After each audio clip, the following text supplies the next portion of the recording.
Au cours des temps, diverses hypothèses ont été avancées pour expliquer l'origine de la Lune.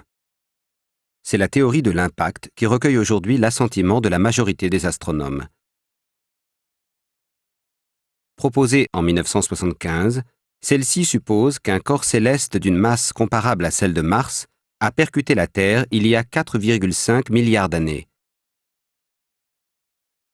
La violence de la collision provoqua l'arrachement d'une bonne partie du manteau de la Terre qui constitua un anneau de débris autour de celle-ci avant de s'agglomérer au fil du temps pour former notre satellite. Ce scénario permet d'expliquer les similitudes constatées entre les roches lunaires et celles du manteau terrestre. Mais il existe d'autres hypothèses.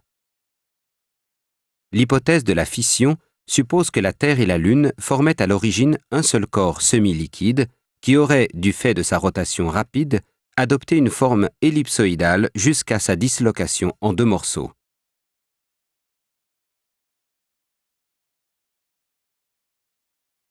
L'hypothèse de l'accrétion suppose la formation simultanée de la Terre et de la Lune à partir d'un même nuage géant de particules avec constitution d'une planète double.